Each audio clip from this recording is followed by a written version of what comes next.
नमस्कार दोस्तों, मैं हूं विवेक पांडे और स्वागत है आप सभी का टुडे एग्जाम स्टडी विवेक सर के यूट्यूब प्लेटफॉर्म पे। फ्रेंड्स, इससे पहले हम लोग एनसीईआरटी क्लास 6 हिस्ट्री के 6 चैप्टर को कंप्लीट कर चुके हैं। यदि आपने उस वीडियो को नहीं देखा है, नहीं पढ़ा है, तो आप जाके प्लेलिस्ट में देख लीजिए। सारा वीडियो पड़ा हुआ है प्लेलिस्ट में। आज हम पढ़ेंगे अध्याय 7 को। एक क्लास 7 का इतिहास का बुक है पुराना वाला, जिसमें हम अध्याय 7 आज पढ़ेंगे। नए प्रश्न, नए विचार। अनघा निकली सैर पर।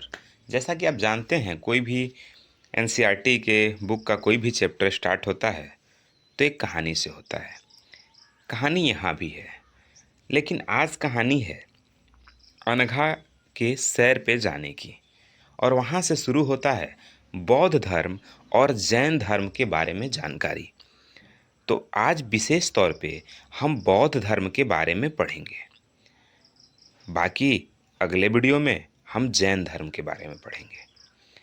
तो फ्रेंड्स, यदि आपको ये वीडियो पसंद आएगा तो इसे शेयर करिएगा, लाइक करिएगा, और चैनल पे नए हैं तो सब्सक्राइब कर लीजिएगा, ताकि जो भी वीडियो बनेगा वो आप तक आसानी से पहुंच जाएगा।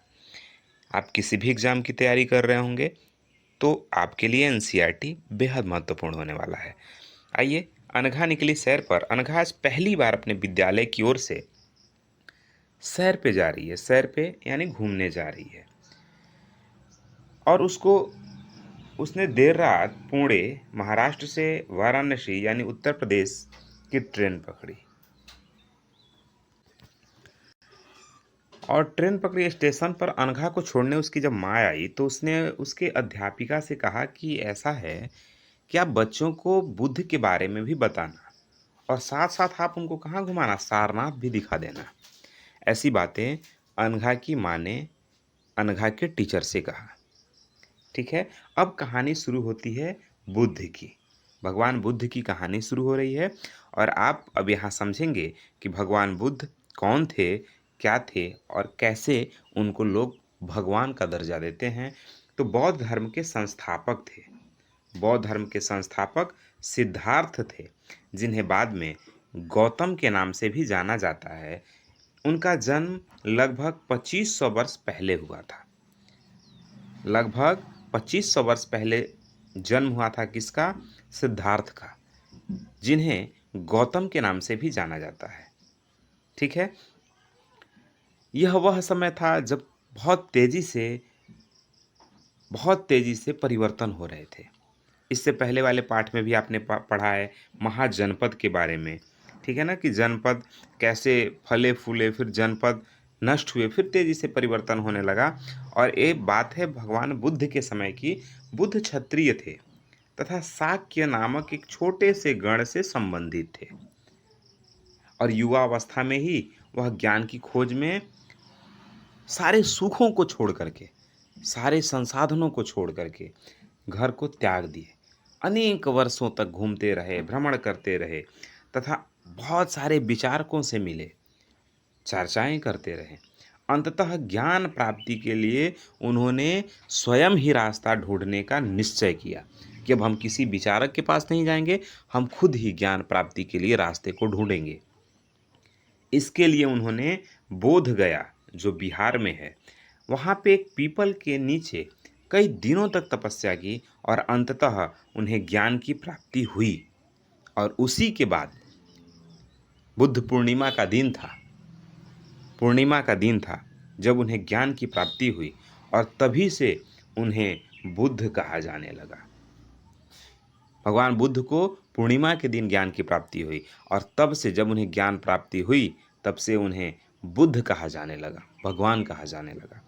वाराणसी के निकट ही एक स्थल है सारनाथ, जहाँ पहली बार उन्होंने उपदेश दिया। किसने? भगवान बुद्ध ने। भगवान बुद्ध ने पहली बार वहाँ पे उपदेश दिया। जो कुछ उन्होंने अपने ज्ञान से प्राप्त किया था उसका पहली बार उपदेश दिया, और वो जगह जगह पैदल चल के, अपना बाकी का जीवन पैदल चल के एक स्थान से दूसरे स्थान, दूसरे स्थान से तीसरे स्थान लोगों को ज्ञान देते रहे, शिक्षा देते रहे, और उन्हीं में उनका जीवन व्यतीत होता रहा। बुद्ध ने शिक्षा दी कि यह जीवन कष्टों और दुखों से भरा हुआ है, और ऐसा हमारी इच्छा और लालसा जो कभी खत्म नहीं होती है, जो कभी समाप्त नहीं होती है, उसके कारण होती है। इंसान भगवान बुद्ध ने कहा कि जो मनुष्य का कष्ट है और दुःख है, वो उसकी इच्छा और लालसा के वजह से है और इच्छाएँ कभी खत्म नहीं होती हैं, यही कारण है दुःख का। यही कष्ट का कारण होता है। कभी-कभी हम चाहते हैं, वह प्राप्त कर लेने के बाद भी संतुष्ट नहीं होते हैं। भगवान बुद्ध ने कहा कि मनुष्य दुखी क्यों है? क्योंकि उसकी लालसाएँ और उसकी इच्छाएँ समाप्त नहीं होती हैं। और इच्छाएँ क्या हैं? एक समाप्त होगी तो दूसरी होगी, दूसरी समाप्त होगी तो तीसरी होगी। आज कभी आपके पास साइकिल था तो आपने बाइक सोचा कि बाइक होता तो हम सुखी रहते। आपके पास बाइक हुआ, आप फ़ोर व्हीलर सोचे, आपके पास फ़ोर व्हीलर हुआ तब भी आप सुखी नहीं हैं। अब आप कुछ और सोच रहे हैं। तो मनुष्य की इच्छाएँ समाप्त नहीं होती हैं और इच्छाएँ समाप्त नहीं हैं तो यही दुःख का कारण है, ऐसा भगवान बुद्ध ने कहा। कभी-कभी क्या होता है कि हम जो चाहते हैं वो हमें प्राप्त तो हो जाता है, पर फिर भी हम संतुष्ट नहीं होते हैं और उससे अधिक दूसरी वस्तुओं की, दूसरी इच्छाओं की कामना करने लगते हैं। बुद्ध ने इसे लिप्सा या तन्हा या फिर तृष्णा कहा। इसी को भगवान बुद्ध ने तृष्णा कहा। आपने मृग तृष्णा के बारे में सुना होगा कि चलते हुए सड़क पे जब आप दूर देखते हैं, तो ऐसा लगता है कि सड़क पे पानी छलक रहा है। लेकिन जब आप वहाँ पहुँचते हैं, तो वहाँ पे पानी नहीं होता है। आपको लगता है पानी यहाँ नहीं, वहाँ छलक रहा है। यही तो मृग तृष्णा है। आपको जो लग रहा है, वो है नहीं। आपको लग रहा है कि वहाँ सुख है, पर जब आप वहाँ पहुँच रहे हैं, तो आपको लग रहा है सुख तो यहाँ है ही नहीं, सुख तो वहाँ है। फिर आप वहाँ भाग रहे हैं। वहाँ पहुँचने के बाद आपको लग रहा है सुख मिला, लेकिन सुख तो वहाँ है ही नहीं। फिर आपको लग रहा है सुख आगे है। नहीं, क्योंकि आपकी इच्छाएँ समाप्त नहीं हो रही हैं। और जब तक मनुष्य की इच्छाएँ समाप्त नहीं होंगी, तब तक उन्हें दुःख और कष्ट झेलना ही पड़ेगा, ऐसा भगवान बुद्ध ने कहा। और भगवान बुद्ध ने कहा कि यही क्या है? तृष्णा है। इसी को तृष्णा कहते हैं। बुद्ध ने शिक्षा दी कि आत्म संयम अपनाकर हम ऐसी लालसा से मुक्ति पा सकते हैं। तृष्णा से बाहर आने का एकमात्र यही उपाय है कि आत्म संयम, अपने आप पर संयम पा करके, अपने आप को कंट्रोल करके, अपने आप को जान करके हम इन दुखों से दूर हो सकते हैं। उन्होंने लोगों को दयालु होने तथा मनुष्यों के साथ साथ जानवरों के जीवन का भी आदर करने की शिक्षा दी। वे मानते थे कि हमारे कर्मों के परिणाम, चाहे वे अच्छे हों या बुरे, हमारे वर्तमान जीवन के साथ साथ मृत मृत्यु के मृत्यु के बाद भी जीवन को भी प्रभावित करते हैं। ठीक है? बुद्ध ने अपनी शिक्षा सामान्य लोगों को दी और किस भाषा में दी? प्राकृत भाषा में दी। बुद्ध ने अपनी जितने शिक्षाएं थी, उन्हें प्राकृत भाषा में दी ताकि सामान्य लोगों तक मेरी बात पहुँचे, सामान्य लोगों को भी मेरी बात समझ आए। इसलिए उन्होंने अपनी प्राकृत भाषा में लोगों को समझाने का, उपदेश देने का प्रयास किया। लोगों को समझाते रहे। बात समझ में आ रहा है? जो इम्पोर्टेंट है मैंने उसे हाईलाइट कर दिया है, मैं वही आपको समझा रहा हूँ। बाकी मैंने सब देख लिया है, कुछ खास इम्पोर्टेंट नहीं है। अब यहाँ देखेंगे, किस्सा गौतमी की कहानी है, बड़ी प्रसिद्ध कहानी है। एक समय की बात है कि किस्सा गौतमी नाम की एक स्त्री जो थी, उसका पुत्र मर गया और इस बात से वह इतनी दुखी हुई कि अपने बच्चे को गोद में लिए वो चारों तरफ घूमती रही, नगर सड़क चारों तरफ घूमती रही, लोगों से प्रार्थनाएं करने लगी कि कोई मेरे पुत्र को जीवित कर दे। एक भला व्यक्ति उसे बुद्ध के पास जाने की सलाह दिया। बुद्ध ने कहा कि मुझे एक काम करो, मुझे एक मुट्ठी सरसों का बीज ला कर दो, मैं तुम्हारे पुत्र को जीवित कर दूंगा, लेकिन मेरी भी एक शर्त है। ठीक है? मेरी भी एक शर्त है। और वो शर्त क्या है कि ये बीज एक ऐसे घर से मांग कर लाओ जहाँ किसी की भी मृत्यु न हुई हो। अगर वैसे घर से तुम्हें बीज मिल गया तो मैं अभी इसी वक्त तुम्हारे पुत्र को जीवित कर दूंगा। अब वो बड़ी प्रसन्न हुई, बड़ी खुश हुई और निकल गई एक मुट्ठी सरसों का बीज ढूंढने। किस्सा गौतमी एक दरवाजे से दूसरे दरवाजे, दूसरे से तीसरे, अनेक न जाने कितने दरवाजों तक गई, लेकिन वह जहाँ भी गई उसने पाया कि हर घर में किसी न किसी के पिता, माता, बहन, भाई, बहन, पत्नी, बच्चे, मतलब किसी न किसी के यहाँ कोई न कोई दादा-दादी की मृत्यु हुई थी। फिर उसको समझ आया कि जीवन का सत्य यही है, और जो बुद्ध ने उन्हें समझाने का प्रयास किया, किसा गौतमी को ये बातें समझ आ गई कि ये जीवन की लीला है, कोई भी ऐसा नहीं है जिसकी मृत्यु नहीं होगी और ना हुई है कभी। फिर वो भगवान बुद्ध के चरणों में गिर गई और उसको समझ आ गया कि ये जीवन की एक लीला है, जीवन का एक चक्र है और जीवन का यही सत्य है। अब हम जानेंगे उपनिषद के बारे में। उपनिषद क्या है? जब हम गुरु के पास बैठ करके ज्ञान लेते हैं, उसे ही तो उपनिषद कहते हैं। जब भगवान बुद्ध उपदेश दे रहे थे ना, उसी समय कुछ विचारक, कुछ चिंतक लोग कठिन प्रश्नों का उत्तर ढूंढने का प्रयास कर रहे थे, जिसमें से कुछ मृत्यु के बाद जीवन के बारे में जानना चाहते थे, जबकि अन्य यज्ञों की उपयोगिता के बारे में जानने के उत्सुक थे। इनमें से अधिकांश चिंतकों का यह मानना था कि इस विश्व में कुछ तो ऐसा है जो कि अस्थाई है और मृत्यु के बाद भी बचा रहता है। कुछ लोग ये मानते थे कि इस संसार में कुछ तो ऐसा है जो मरने के बाद भी रहता है, मरने के बाद भी समाप्त नहीं होता है। उन्होंने इसका वर्णन आत्मा तथा ब्रह्म अथवा सार्वभौम आत्मा के रूप में किया है। वे मानते थे कि अंततः आत्मा तथा ब्रह्मा एक ही है, जो आत्मा और ब्रह्म दोनों एक ही है। चिंतकों ने माना कि जो आत्मा है और जो ब्रह्म है, जो परम पिता परमात्मा है, वही सब एक ही है।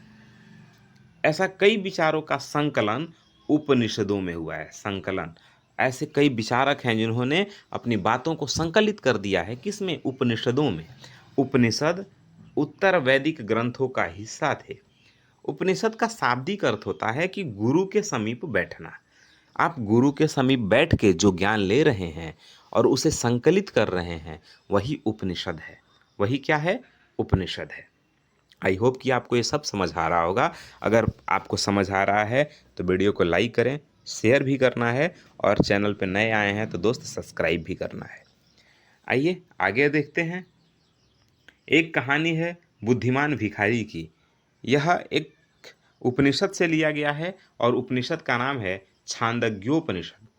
छांदोग्योपनिषद का यह वार्तालाप है। और शौनक व अभिप्रतारिणी नामक दो ऋषि सार्वभौम आत्मा की उपासना करते थे। एक बार ज्यों ही वे भोजन करने के लिए बैठे, एक भिखारी आया और भोजन मांगने लगा। शौनक ने कहा, हम तुम्हें कुछ नहीं दे सकते। भिखारी ने पूछा, विद्वजन, आप किसकी उपासना करते हैं? अभिप्रतारिण ने उत्तर दिया कि हम सार्वभौम आत्मा की उपासना करते हैं। तो भिखारी ने कहा, ओह, इसका मतलब आप यह जानते हैं कि यह सार्वभौम आत्मा संपूर्ण विश्व में विद्यमान है? ऋषियों ने कहा,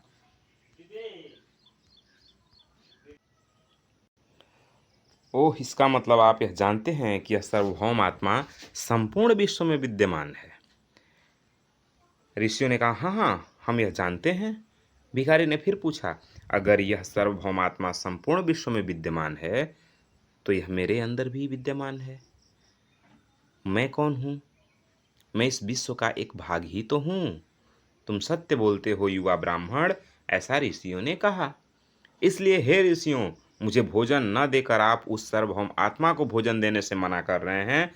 भिखारी की बात की सच्चाई जानकर ऋषियों ने उसे भोजन दिया। एक कहानी थी, एक उपनिषद की, छांदोग्योपनिषद का एक कहानी है इस तरह।